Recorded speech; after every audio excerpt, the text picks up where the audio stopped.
Udah tampil PPT-nya? Belum. Sudah, Pak. Udah, Pak. Sudah, Pak. Ya, boleh. Bu Anissa, silakan. Baiklah, Assalamualaikum warahmatullahi wabarakatuh. Waalaikumsalam warahmatullahi wabarakatuh.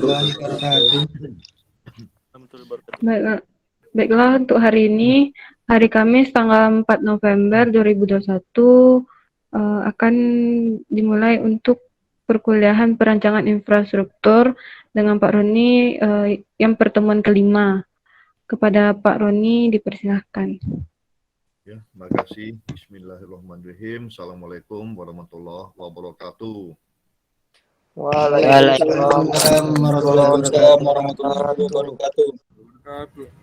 Ya, untuk mata kuliah perancangan infrastruktur hari ini, saya mengambil judul tembok penahan. Tapi tembok penahan itu yang sifatnya cantilever atau ini cantilever retaining wall. Saya juga ambil dari salah satu buku, walaupun yang di sini ya referensinya beberapa buku, tapi saya ingin tampilkan satu buku ini cukup menarik ini. Kalau ingin dimiliki mahasiswa, saya juga belinya online. Ini bisa beli online ya. Buku ini ditulis oleh Taufik Usman Wijaya. Dia berdasarkan ACI 318M 14, di mana ACI 318M 14 ini juga rujukan ya dari SNI 2847 2019. Ya, ini cukup bagus. Bukunya ada 4 jilid ya. Yang saya tampilkan di sini adalah yang jilid 2 ya. Di mana saya sudah memiliki 3 jilid, yang jilid keempatnya kemarin saya coba beli ya, katanya belum ada ya, atau stoknya habis katanya ya. Jadi ini juga salah satu buku yang kalau ingin dimiliki juga bagus ya. Ya. Nah, topiknya adalah tadi sudah saya sampaikan tembok penahan, dan biasanya tembok penahan itu adalah tembok penahan tanah. Ya, agenda kuliah kita yang pertama adalah saya memberi kuliah tentang cantilever retaining wall ini. Kemudian memang saya tadi nggak sampaikan ke Bu Anissa, kalau seandainya nanti di session kedua, Bu Anissa ingin menyampaikan sedikit ya, mungkin saya memberikan kuliah kan waktunya cukup panjang juga ya, ya bisa sampai menjelang 1 jam. Jadi Bu Anissa bisa mempersiapkan ini. Bu Anissa sedang hitung pondasi pile cap kemarin, ya hitung geser pile cap di ke pulau mana ya, yang punya itu dari Batam. Jadi kalau Bu Anissa mau sajikan itu juga bagus ya, karena filenya sudah ada, analisisnya pun sudah ada. Ya, Bu Anissa kira-kira bisa mempersiapkan nggak ya, Bu Anissa, yang geser pile cap yang di itu, yang Yang di Shanshan. Iya, bisa ya. Nanti Insya Allah di bisa, sesi Pak. kedua. Ya, sesi Iya. kedua. Ya, walaupun itu materi kuliah kemarin kan, nanti dipermatang. Mana tahu di UTS ya keluar ujiannya. Ya kan, Bu Anissa? Ya. Ya, kita lanjutkan. Ya. Kalau kita cerita masalah tembok penahan atau retaining wall, tentu sedikit kita melihat dulu ya, bahwa apa yang dimaksud dengan keruntuhan pada lereng. Jadi nampak di gambar ini, ya, ini suatu lereng, ya, apabila dibebani, ya, dia akan terjadi ini kelongsoran lereng atau istilah lainnya sliding. Ini ada sliding. Ini kalau beban ditambah akan seperti ini longsornya, ya, kalau tidak ada tembok penahannya. Nah, kalau ditambah lagi beban, ini bisa amblas semua ini, lepas semua. Ya. Nah, di sini ada catatan di sebelah kanan mengatakan keruntuhan pada lereng suatu permukaan tanah yang miring dengan sudut tertentu terhadap bidang horizontal kita sebut sebagai lereng. Lereng ini dapat terjadi secara alamiah atau buatan. Bila permukaan tanah tidak datar, maka komponen berat tanah yang sejajar dengan kemiringan lereng akan menyebabkan tanah bergerak ke arah bawah, seperti gambar 1 ya, yang di sebelah kiri gambar 1. Bila komponen berat tanah tersebut cukup besar, kelongsoran lereng dapat terjadi. Ini. Jadi ini kalau mengantisipasinya salah satu adalah dengan tembok penahan ya, untuk mengantisipasi longsornya lereng. Tentu tidak sesimpel itu ya, tidak sesimpel itu. Kalau kita mempelajari bidang longsornya kelewat jauh ke bawah tanah, ya tentu ada suatu penahan atau seat pile dan lain-lainnya untuk mencegah bidang longsor ini. Nah, mungkin kajian kita hari ini tidak sampai kita mengkaji bidang longsor ini. Kita akan mengkaji bahwa tembok penahan tanah itu harus aman terhadap daya dukung, terhadap momen guling, dan terhadap geser. Jadi terhadap 3 hal itu. Tentu ya, segala ya, aturan ya, peraturan yang berlaku baik di SNI atau ASTM ya, tentang yang berkaitan dengan perancangan suatu tembok penahan itu yang akan disajikan pada hari ini. Ya. Nah, sebelum kita melihat ya tembok penahan cantilever itu, sebenarnya tembok penahan itu banyak tipe. Ya. Di sini saya sajikan ada 4 tipe dinding penahan tanah. Nah, di mana tipe yang paling kiri, tipe yang pertama, itu tipe dengan sistem gravitasi. Artinya, ya dengan berat dia sendiri, ini gravitasi berat dia sendiri, ini tembok biasanya cukup gemuk ini, cukup besar, karena dengan berat sendiri dia akan menahan momen guling akibat tekanan aktif tanah. Ini ada panah merah. Ya, ini bisa diilustrasikan sebagai tekanan aktif tanah dan beban yang bekerja ya. Di atas mungkin ada beban berguna yang bekerja di atas tanah timbunan, di atas topsoil. Ya, kemudian timbul momen guling pada titik gulingnya. Ya, di ujungnya ada titik gulingnya. Dan ini sepenuhnya ditahan oleh berat sendiri tembok. Ya. Jadi berat sendiri tembok itulah yang akan melawan guling dan melawan geser. Tentu daya dukungnya ya sesuai dengan beban yang ada ya. Itu mesti sampai ke tanah yang daya dukung izinnya cukup untuk melawan berat sendiri ya daripada retaining wall ini. Ya. Yang kedua, ini piling wall. Ini ada pilingnya, ya. Tembok penahan yang kita beri nama dengan piling wall. Jadi ini dipancang dengan kedalaman tertentu. Ini efektif untuk menahan yang tadi, yang saya katakan ada bidang longsornya. Katakanlah ini bidang longsor terjadi sini. Ya, nah, ini karena kita sistemnya piling, jadi ini bisa dipancang melewati bidang longsor atau dikatakan yang daerah amannya, ya. Tentu ada dengan skala persyaratan, ya mesti berapa kedalamannya, berapa kali kedalaman yang katakanlah kalau yang di atas topsoil itu adalah H atau di atas bidang longsor yang adalah H, ya tentu yang tertanam itu ada persyaratan tertentu, ya 2H atau berapa H itu ada persyaratan tertentu. Ya. Yang ketiga itu yang cantilever wall, ya yang ini yang akan kita perjelas ya atau sesuai dengan materi kuliah kita hari ini dia ya cantilever wall, ini dia ya. Nanti kita akan jelaskan lebih jauh tentang cantilever wall ini. Dan yang tipe yang keempat yang saya sajikan ini ada sistemnya angkor ya. Jadi tembok yang diberi angkor ya. Sistemnya tentu bukan cantilever lagi karena angkor itu akan bersifat sebagai peretakan. Nah, kalau yang cantilever memang daerah jepit ini yang menjadi peretakan, sedangkan yang ke atas ini murni cantilever ya.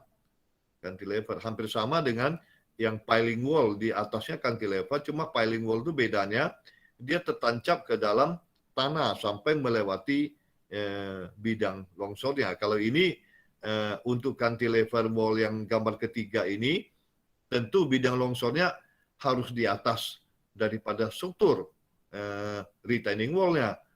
Kalau di bawah itu tidak bisa digunakan, ya. Jadi cantilever wall yang akan kita bahas ini, bidang longsornya harus di atas, ya, di atas daripada strukturnya. Paling kiri ini gambaran yang lebih besar. Ini biasanya sudah berupa gambar kerja di sebelah kiri. Ini juga berupa cantilever wall, ya, dinding penahan yang tipe cantilever. Nah, ini dia bisa dibebani dengan beban berguna nih. Beban ki ini bisa jadi, ya, ini timbunan tanah, yang ki ini bisa jadi beban kendaraan di sini, parkir atau apa, bisa jadi jalan, ya. Ya, tentu disesuaikan dengan fungsi, ya, fungsi daripada area ini, ya. Jadi kalau fungsinya jalan tentu sesuaikan dengan beban jalan. Kalau fungsinya parkir juga disesuaikan dengan bebannya adalah parkir. Nah, ini yang tadi, yang sistem angkor tadi. Sistem angkor ini filosofinya kira-kira seperti gambar di sebelah kanan ini.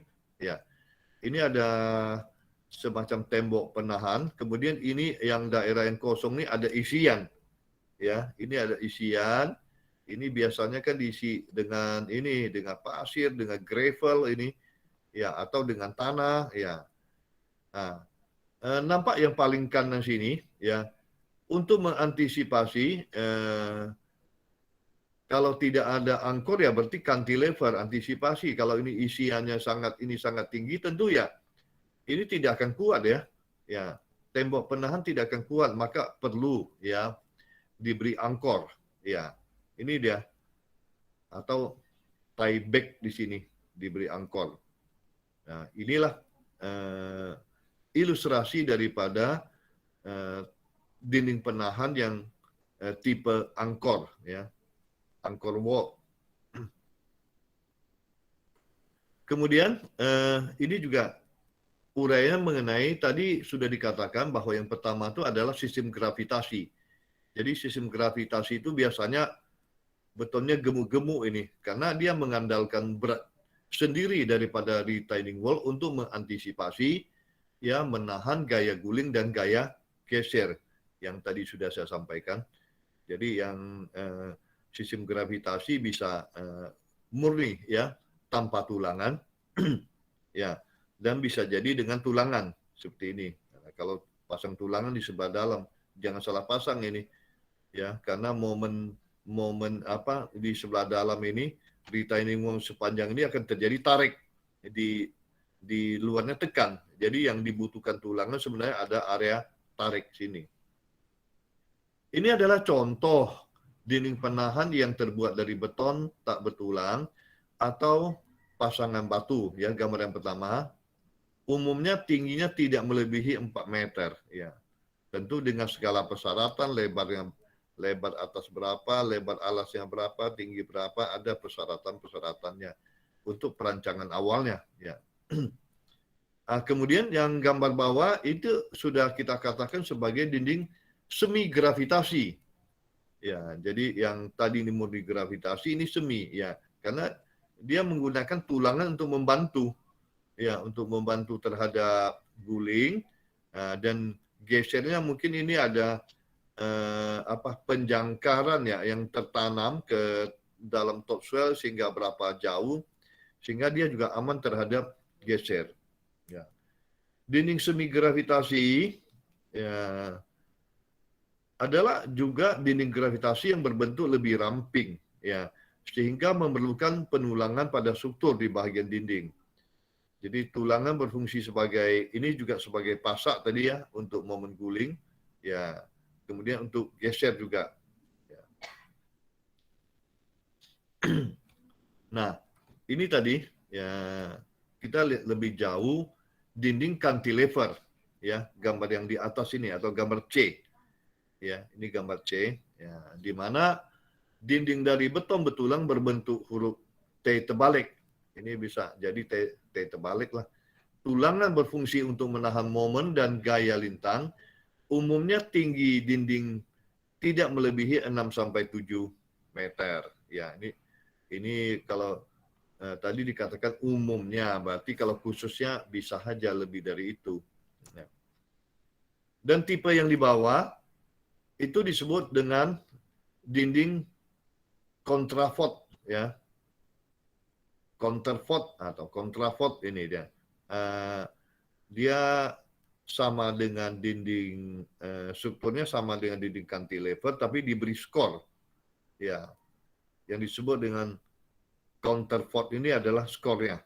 Ya, ini diberi skor pada jarak-jarak tertentu, ya.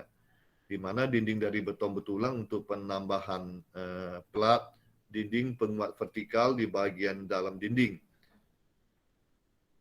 Penahan tanah dengan jarak tertentu.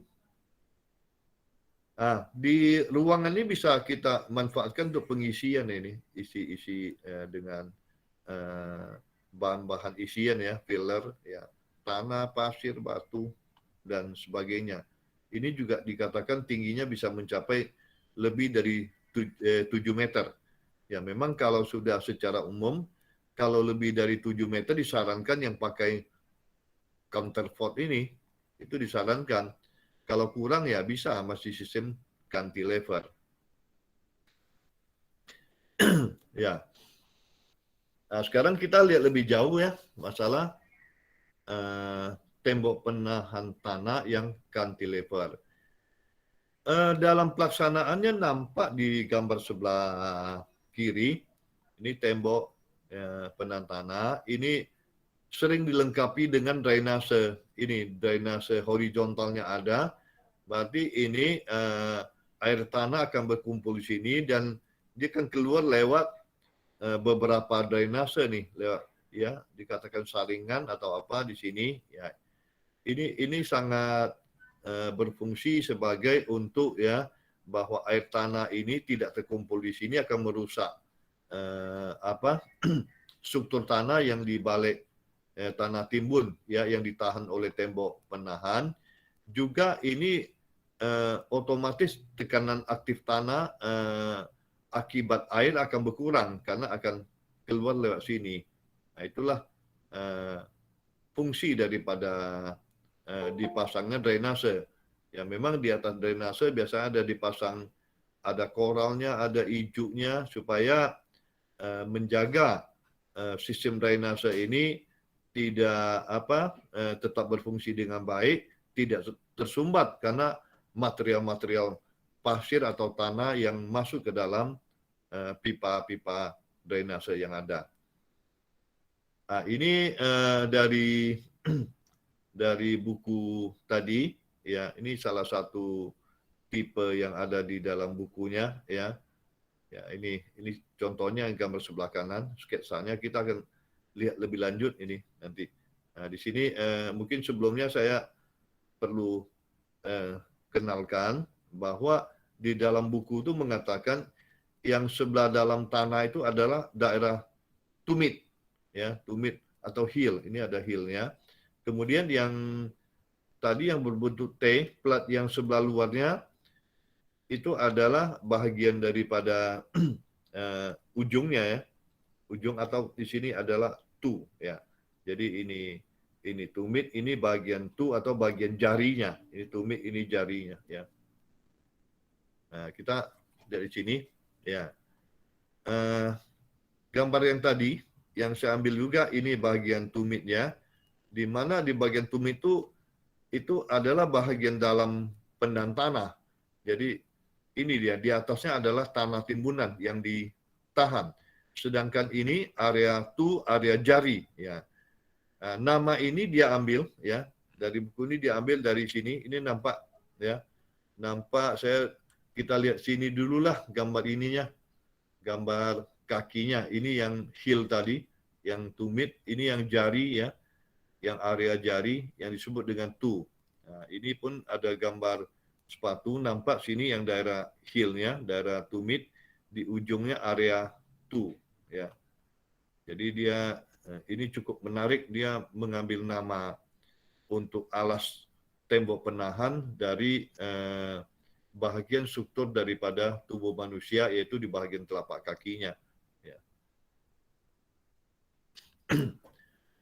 Dan ini tembok penahan, kita lihat di sini ya. Di sini sebenarnya area tarik yang tadi saya katakan tarik, ini gambar paling kanan adalah di area timbunan tanah. Ini kan ada timbunan tanahnya ya. Ini area tariknya nih. Maka tuh karena beton itu lemah terhadap tarik, kuat terhadap tekan, maka di area tarik dia butuh pembesian yang cukup. Nah, sedangkan di area tekan di sini tidak digambarkan. Kalau ada pun hanya dibutuhkan sejumlah tulangan tekan yang biasanya jauh lebih kecil ya. Kalau ada pun akan jauh lebih kecil ya dibandingkan dengan tulangan tariknya. Kemudian kita lihat di sini ya, dari setengah ke bawah itu tulangannya seakan-akan kelihatan double sini ya. Ada tulang lagi. Ya sebenarnya di sini akan terjadi momen yang cukup besar karena momen di ujung cantilever 0 membesar dia sifatnya cantilever membesar sampai di titik jepit ini yang paling besar. Maka setelah lewat setengah dari titik jepit, ini momennya karena sudah cukup kecil ya, nggak perlu tulangan banyak, ini dikurangi. Nah, nampak di gambar yang tengah ini kan kelihatan ya, bagian bawah ini kan untuk antisipasi momen lentur yang cukup besar, maka tulangan ini jauh lebih banyak ya. Ini malah diisi ya di antara tulangan yang ada ini, dan ke atasnya karena momennya sudah relatif kecil maka tidak butuh sebanyak itu ya. Nah, nampak paling kiri ya, paling kiri kalau kita baca di sini dia menggunakan tulangan diameter 16 untuk sebelah dalam ya, sebelah yang ada tanahnya ya, tanah yang ditahan oleh tembok itu besi tulangan 16, sedangkan bahagian luarnya hanya tulangan 12 mili. Jaraknya pun cukup jauh. Ini ada tulangan 16 yang atasnya, yang bawah 50, yang atasnya lebih jarang kayak gini. Ini jarak 300 di atasnya. Sedangkan bahagian luar hanya tulangan 12 mili yang dia gunakan. Karena ini area tekan. Itu yang tadi saya katakan, kalau dibutuhkan pun tulangan tekan, dia jumlahnya akan jauh lebih kecil dibandingkan dengan tulangan tarik yang dipasang di area tarik.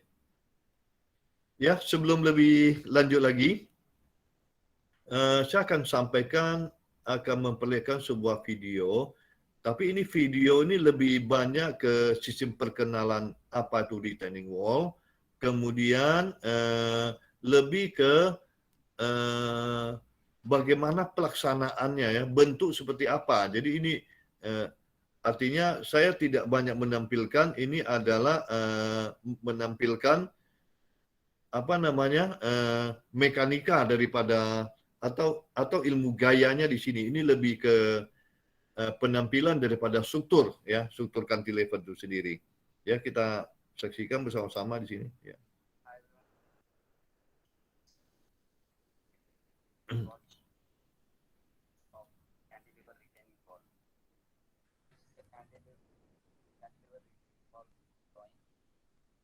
Ini suaranya agak kecil ya. Ya.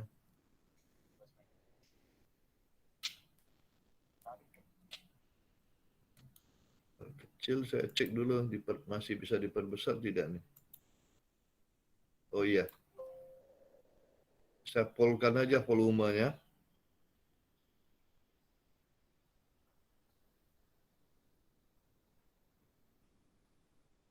Oke, kita polkan.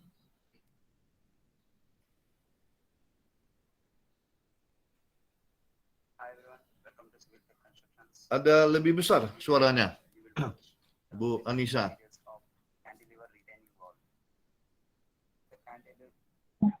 Apa, Pak? suaranya udah lebih besar dibandingkan Belum, sama Pak. tadi? Belum ya? Masih kecil, Pak. Oh iya, kayaknya udah pol ya. Sudah pol suaranya. Kalau suara saya cukup jelas ya, Bu Jelas, Lisa? Pak. Jelas. Jelas Pak, jelas. Ya. Ya, memang kecil ya. Ya.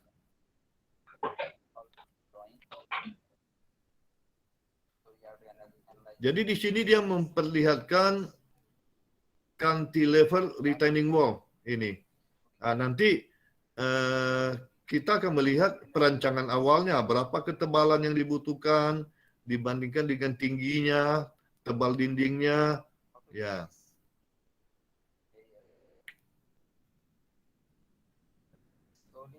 Ini karena videonya cukup panjang, mungkin saya tarik-tarik aja ya. Ya.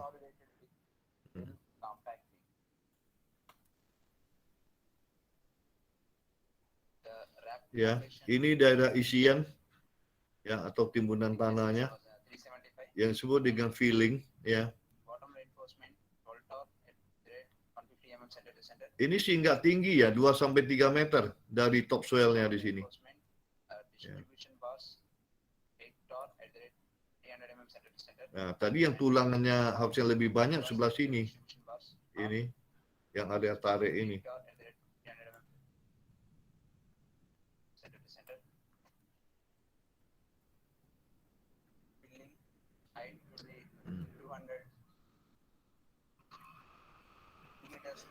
Nah, ini berikutnya adalah pelaksanaannya ya di sini ini ada bahagian yang tertancap ke dalam tanah ya. Jadi cantilever retaining wall-nya itu ini ada yang ada pemancangan ke dalam tanah ya yang tertancap, baru ini dibangun di atas. Ini sudah semacam gabungan. Di sini dia sebut dengan cantilever retaining wall ref constriction. Jadi pondasi refnya, ref foundation itu berarti semacam pondasi gabungan yang di bawahnya. Jadi tanah urugan ya yang dibutuhkan untuk ketinggian sesuai dengan elevasi yang dicapai itu dipadatkan. Dia padatkan karena tanahnya cukup kering ya, kadar airnya belum optimum ya, dia beri air supaya mencapai kadar air optimum untuk mencapai pemadatan. Tadi sudah nampak cor lantai kerjanya, ini sekarang sudah nampak pembesiannya. Ya, ini pembesiannya. Nah, ini pembesian bagian dalam nih kelihatannya yang akan diuruk ini. Ya, ini besinya cukup banyak di sebelah dalamnya ya. Ini pembesian tapak ya. Kemudian kita lihat ini ada pembesian yang dia lebihkan ya pada bagian bawah. Yang tadi di penjelasan awal itu setengah tinggi, sering juga ya itu yang pembesian yang dilebihkan sepertiga tinggi. Ya, memang kalau kita lihat di momen cantilever itu dijepit itu besarnya luar biasa sampai di ujung nol.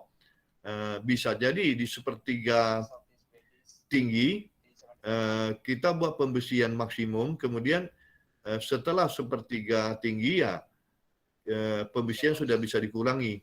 Nah ini, kalau ini ya lebih kurang sepertiga tinggi ini, tidak sampai setengah tinggi. Nah ini pembesian kolom tadi yang tertancap ke dalam ke bawah topsoilnya ya.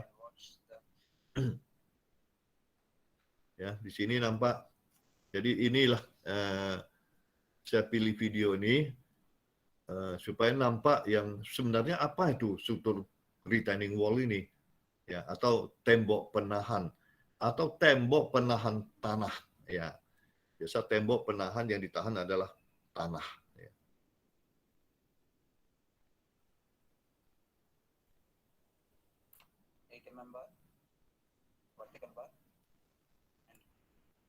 Ini saya tarik biar cepat karena video memang cukup panjang.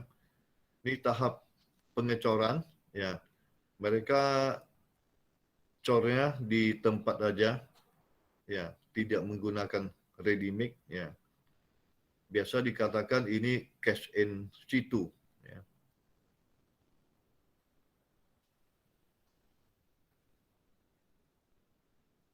Ya, pengecoran. Ini kita lewati aja, kita lewati. Nah, ini hampir selesai pengecorannya, ya. Ini dia, ya.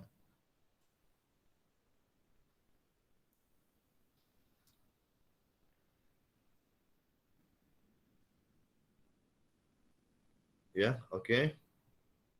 Kita teruskan. Jadi tadi sudah bisa membayangkan yang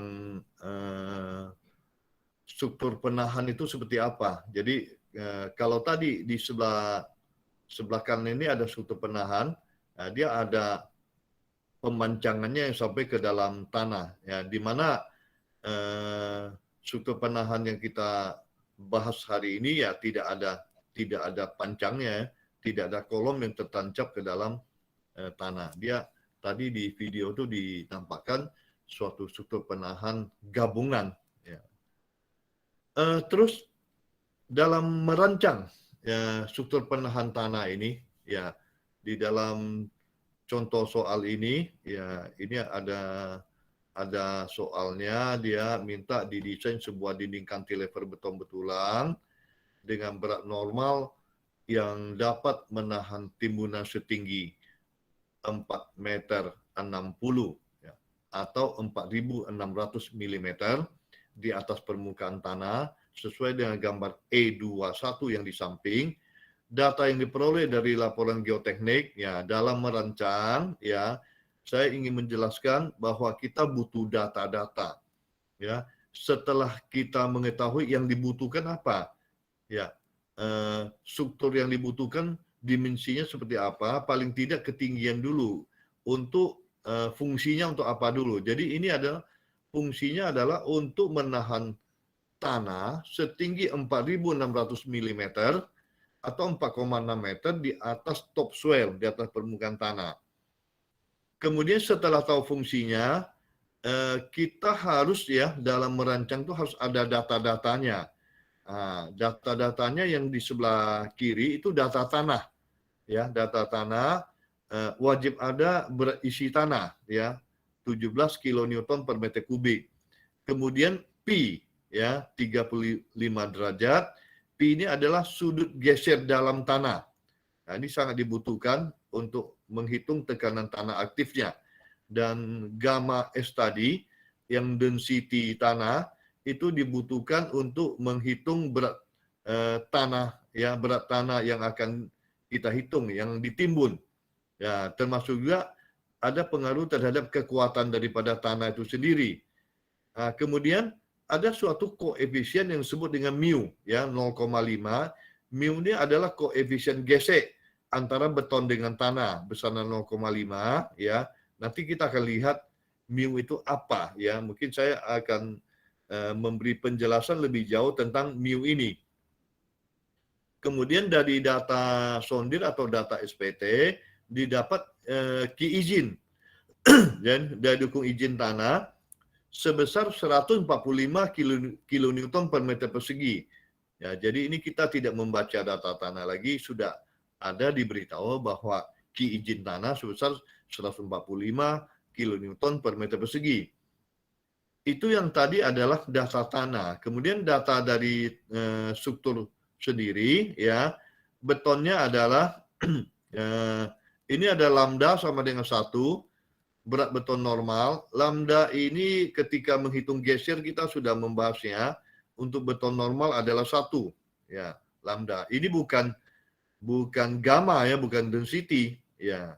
Ini adalah lambda. Kalau gamma beton kan 2,4, beton betulan 2,5 ton per meter kubik, ya. Kemudian Fe ini adalah mutu baja yang digunakan 420 MPa. Ya, baja-baja tulangan tadi, ya, tinggi cantilever H1-nya 4.600 dari topsoil ke atas itu H1 4.600 mm, kemudian H2 dari topsoil sampai ke dasar pondasi itu tingginya 900 mm. Ya, ini adalah contoh soalnya ya. Nah, tadi saya katakan kita akan bahas lebih jauh masalah mu tadi ya. Mu itu apa? Karena dalam tembok penahan salah satu yang harus kita cek dia harus aman adalah terhadap geser. Dia aman terhadap guling ya. Artinya gini, saya ulangi bahwa tembok penahan tanah harus aman terhadap 3 hal. Yang pertama terhadap guling, kedua terhadap geser, dan yang ketiga terhadap daya dukung. Nah, jadi dia harus aman terhadap ketiga hal. Ketika kita mengevaluasi atau menganalisis aman terhadap geser, ini dia rumus dasarnya adalah gaya geser ini adalah ya, ini harus dikalikan dengan suatu faktor, yaitu koefisien geser yang simbolnya adalah mu ya. Di mana Fg di sini sama dengan mu kali N ya. Fg adalah gaya geser, mu adalah koefisien gesekan, N adalah gaya normal. Ini N-nya. Nah, saya ingin memperlihatkan gaya gesek itu, koefisien itu besarnya berapa ya untuk material-material apa saja. Nampak di sebelah kanan itu ada tabel ya, tabel koefisien gesek, di mana ada 2 kolom. Kolom pertama adalah dalam kondisi statik, artinya dalam kondisi diam, koefisien geseknya diberi simbol adalah Fs. Kemudian koefisien gesek dalam kondisi dia bergerak, kinetik ya, itu simbolnya adalah Fk. Di mana besar koefisien gesek ketika statik dengan dinamik dia berbeda. Ya pasti dalam kondisi statik dia lebih besar karena kondisi diam ya, sesuai dengan hukum Newton. Suatu benda dalam kondisi diam dia akan mempertahankan ya diam, yang disebut dengan kelembaman itu ya. Dia akan mempertahankan dia diam, dan suatu benda dalam kondisi bergerak dia akan mempertahankan bergerak, geraknya akan dipertahankan. Nah, maka itu kalau kita lihat ya, koefisien gesek statik itu akan jauh lebih besar dibandingkan dengan koefisien gesek kinetik. Rata-rata besarnya hampir 2 kali ya, dikatakan sekitar 2 kali. Nah, untuk permukaan kayu pada kayu, berarti gesek antara kayu dengan kayu, ya Fs-nya 0,4, Fk-nya 0,2. S pada S 0,1 dengan 0,03. Logam pada logam 0,15 dengan 0 kinetiknya adalah 0,07. Ya, begitu juga terus ini ya. Sampai ke paling bawah. Ini ada lengan manusia dengan nilai tertentu. Ya, tetapi yang kita bahas hari ini adalah mu ya. Tentu mu di sini statik yang 0,5 ini. Ya, mu antara beton dengan tanah. Ya, ini diambil 0,5. Kalau kita lihat di tabel, yang 0,5 ini sekitar ini ya, malah lebih besar pada kayu ya. Jadi beton dengan tanah lebih besar pada kayu dengan kayu. Ya, F sini adalah Fs ya. Nah, ada suatu hal yang cukup menarik. Kita dapat menghitung ya, kita dapat menghitung koefisien gesek tadi dari nilai pi-nya, karena dalam penelitian tanah ada pi, sudut gesek dalam. Nah, formulanya adalah ya, koefisien gesek ini adalah tangin pi ya, di mana coba saya jelaskan di sini ya. Di sini ada suatu formula yang saya ambil dari suatu referensi, di mana koefisien gesek yang tadi mu di sini F ya. F itu adalah tangin pi ya. Jadi kalau kita coba hitung dengan tangin pi ya, ini saya coba hitung dengan Excel. Saya tidak tampilkan Excel-nya lagi, nanti butuh waktu panjang. Sudah saya copy ke sini ya. Saya copy, saya pastekan di sini bahwa tangin pi 35 adalah 0,47. Jadi hampir sama dengan 0,5.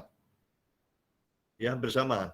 Nah, Jadi kalau tidak diketahui, kita bisa mengambil besarnya nilai koefisien gesek dengan formula bahwa mu sama dengan tangin pi, di mana pi adalah sudut geser dalam.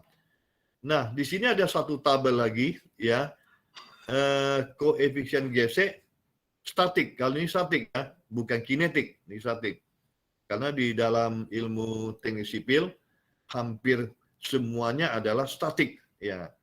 Jadi sampai yang ilmu mekanikanya kan statika, ya, sedikit kita berurusan dengan dinamika, ya, atau kinetika, ya. Kita selalu berurusan dengan statika. Di tabel ini, ya, untuk jenis tanah dasar, ya, pada dinding penahan tanah. Ini ada tanah yang agak kasar, ya, tak mengandung lanau atau lempung itu 0,55. Jadi koefisien GC ini juga tergantung daripada butiran tanahnya, ya. Ini butiran kasar, ya. Dia cukup besar dan semakin kasar dia akan semakin besar, ya. Ini kelihatan pada batu keras dengan permukaan kasar. Nah, namanya batu butirannya besar, ini 0,6. Ya. Jadi ini sampai 0,6 besarnya koefisien geseknya sini. Nah, dan tanah kalau semakin halus, maka koefisien geseknya akan semakin kecil. Jadi nampak di sini yang mengandung lanau dia mulai turun 0,45. Tanah lanau sendiri yang tidak kohesi, ya, berarti berbutiran, tidak kohesif, ya, ya, itu 0,35. Jadi kalau kita simpulkan bahwa butiran tanah semakin kecil, koefisien geseknya semakin kecil, butiran tanah semakin besar, koefisien geseknya akan semakin besar pula. Sekarang kita akan melihat dimensi daripada tembok penahan itu, ya. Dimensi awal dalam mendesain awal, ya, kita jelas sebelum masuk ke analisis, ya, kita harus ada perkiraan dimensi. Itulah, ya, salah satu yang ingin kita pelajari di mata kuliah perancangan ini. Ya, namanya merancang, ya, pertama merancang dulu, ya, termasuk dimensi-dimensinya. Jadi setelah kita merancang dimensi, baru kita menganalisisnya. Nah, dimensi awal ini ada kriteria umum, di mana dimensi awal dinding penahan tanah ditentukan pedoman ini dari buku Boles. Ini diambil dari Boles, ya, di mana ini saya ambil dalam edisi kelima, ya, Foundation Analysis and Design, ya, itu buku Boles 1996. Tebal dinding, ya, ini kaitan tebal dinding dengan tinggi retaining wall yang hanya itu dari topsoil, ya. Ini ada tingginya, ya. Tebalnya itu berkisar dari buku Boles berkisar 0,07 sampai 0,12 H, di mana H itu adalah tinggi tembok penahan. Tebal tapak, ya, 0,07 sampai 1. Ya. Sampai 0,1. Tadi kalau dinding 0,07 sampai 0,12 dan tebal tapak 0,07 sampai 0,1. Minimum 300 mili atau 30 cm, ya. Insinyur umumnya menentukan tapak paling tidak sama dengan tebal dinding. Ya, ini sering diambil, ya, secara umum. Tebal tapak sama dengan tebalnya dinding. Kita lihat di sini, ya. Ini untuk tadi tebalnya, tebal dinding dengan tebal tapak. Untuk suatu tembok penahan tanah, ya, ketinggiannya 4.600 mili, ya. Ini H-nya dari topsoil, kemudian 900 mili dari topsoil ke telapak. Yang daerah jari tadi, ya, ini ada formula awal menentukan lebar area jari ya adalah B/4 ya sampai dengan B/3H ya, di mana B adalah lebar daripada base ini, daripada dasarnya ya, ini B. Dan B itu sendiri itu 0,4 sampai 0,7 H ya, yang B-nya sendiri. Jadi kalau kita lihat di sini ya, seluruh tinggi dinding memperkirakan tebal dinding tadi tebal dinding 0,07 sampai 0,12 H, memperkirakan tebal tapak yang tadi sudah kita jelaskan bahwa tebal tapak 0,07 sampai 0,1 H, tapi paling tidak diambil 300 mili. Ya. Kemudian asumsi selimut beton ini dari SNI ya 75 mili karena adalah bahagian struktural beton betulang yang tidak kelihatan dan tertanam di dalam tanah, itu sampai 75 mili ya. Nah, untuk base-nya sendiri, B base-nya berarti lebar keseluruhan tapak ya. Itu merupakan jumlah daripada B jari tambah B dinding tambah lagi dengan B tumit tadi, yang heel tadi ya. Nah, inilah jumlahnya, tapi berkisar 0,4 sampai 0,7 H. Nah, ini tadi sudah jelaskan panjang jari dan ini panjang tumitnya, heel-nya ya. Ini juga ya, tambahan penjelasan yang tadi mengenai dimensi. Nah, ini tebal dinding. Di sini, dalam contoh kasus ini, ya, yang diambil H-nya adalah 5,5. Jadi H tadi adalah H1 tambah H2 ya. Jadi yang dimaksud dengan H bukan dari topsoil ke ujung cantilevernya retaining wall. Jadi yang maksud dengan H di sini adalah tinggi total keseluruhan. Nah, di sini 4,6 tambah 9 merupakan 5,5 meter. Tebal dinding adalah 0,07 ya, dia ambil 0,07 kali 5,5 yaitu 0,385 meter, atau dia mengambil sedikit lebih kecil yaitu 375 mm. Tebal tapak diambil sama yaitu 375 mm. Ya, tebal tapak diambil sama ya. Kemudian ini lebar tapak diambil 0,55 kali 5,5 meter yaitu 3 meter.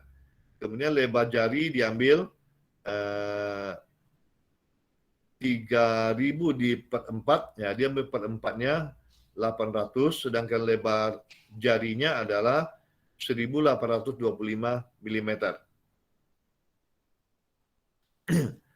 Nah, kalau tadi tentang dimensi. Sekarang kita akan melihat ya gaya-gaya apa saja yang bekerja pada retaining wall. Kita lihat di sini ya. Nampak di sini saya mulai dari yang segitiga ini yang ada arsir. Ini adalah diagram tekanan tanah aktif. Jadi diagram tekanan tanah aktif maksimumnya di daerah alas sampai ujungnya adalah 0. Nah, titik beratnya akan bekerja pada sepertiga tinggi, ya, sepertiga tinggi daripada tanah timbunannya.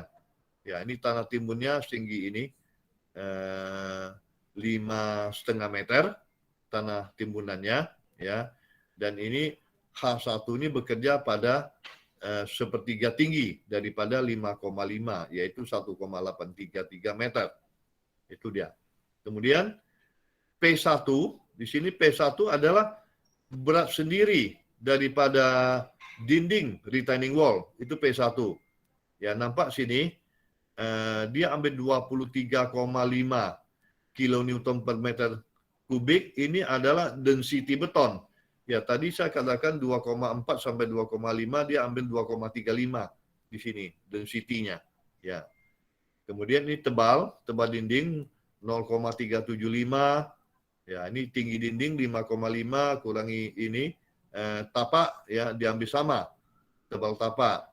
Nah, sehingga P1 berat ya ini dia akan mengambil 1 meter lari ya, karena tembok penahan tanah kan agak panjang ke samping, ini panjang sekali, diambil 1 meter lari, maka itu P1 beratnya adalah 45,2 kilo Newton. Kemudian P2, kita lihat P2. P2 adalah berat tapak. Ya, berat tapak itu P2.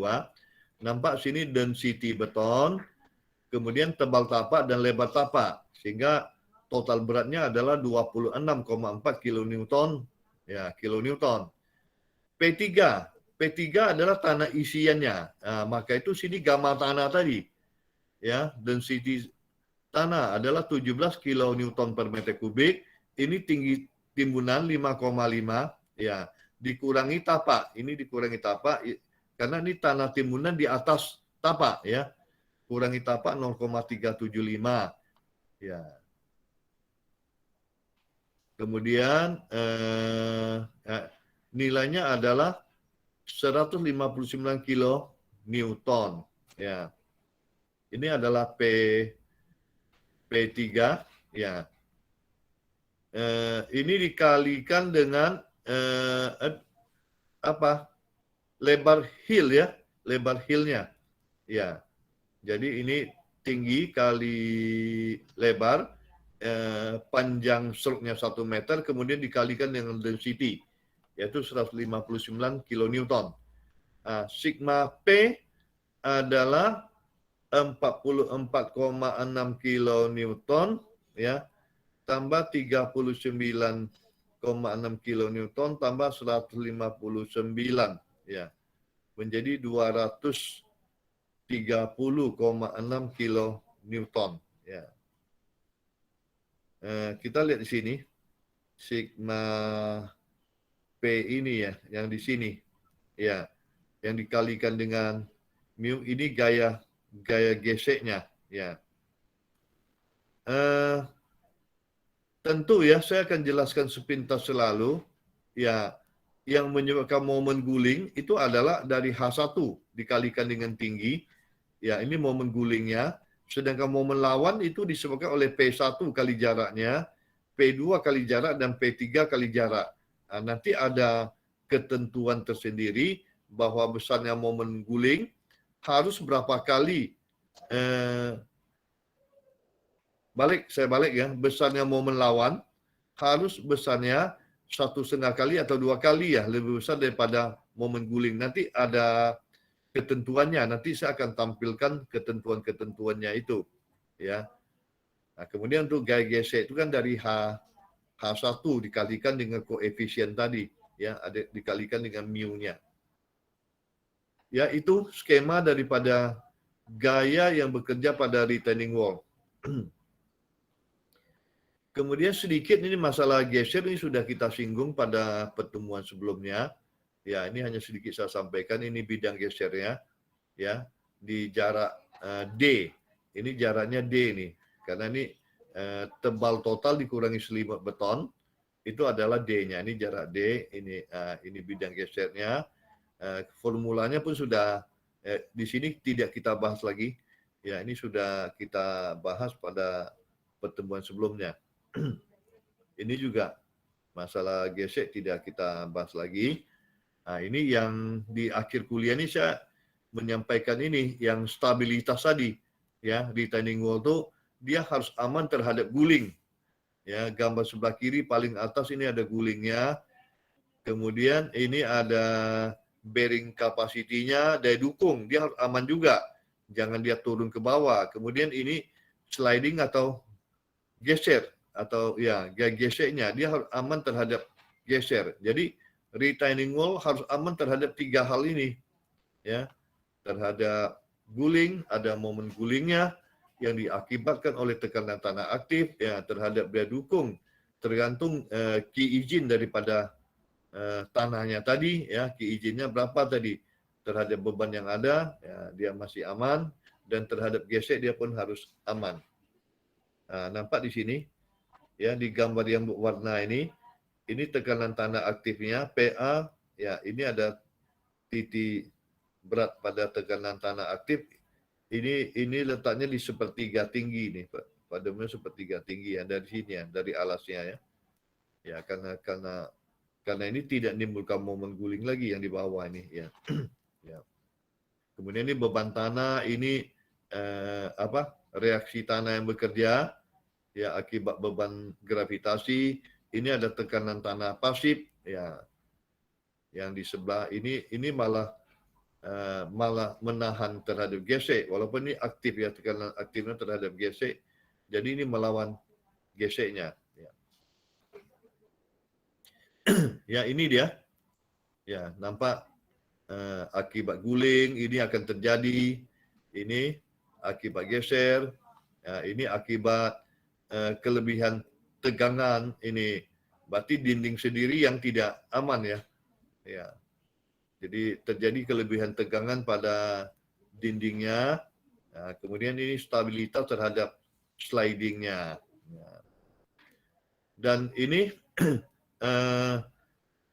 formula-formula yang tadi saya sampaikan, kalau stabilitasnya terhadap guling, ya tergantung juga jenis tanahnya. Ini gaya lawannya ini ada momen lawan terhadap momen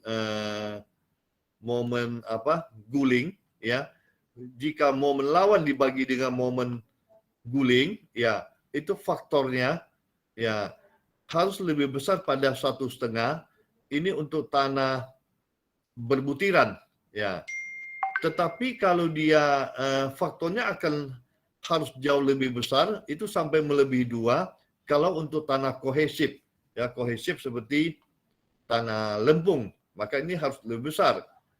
Jadi desain struktur untuk tanah lempung ini akan lebih besar dibandingkan untuk tanah berbutiran. Ya, nah, itu tadi saya katakan ini ada parameternya. Jadi parameternya adalah 1,5 untuk tanah berbutiran, sedangkan 2 lebih besar 2 atau sama dengan ya untuk tanah kohesif. Itu untuk stabilitas terhadap guling. Kemudian stabilitas terhadap geser juga sama ya, bahwa ini gaya lawannya terhadap gaya geser ya lebih besar 1,5 untuk tanah berbutiran dan lebih besar 2 terhadap tanah kohesif. Ya, jadi itu stabilitas terhadap geser yang kita ambil dari buku Boles ya. Boles 1977. Sama, ini juga dari Boles, ini juga dari Boles 1977.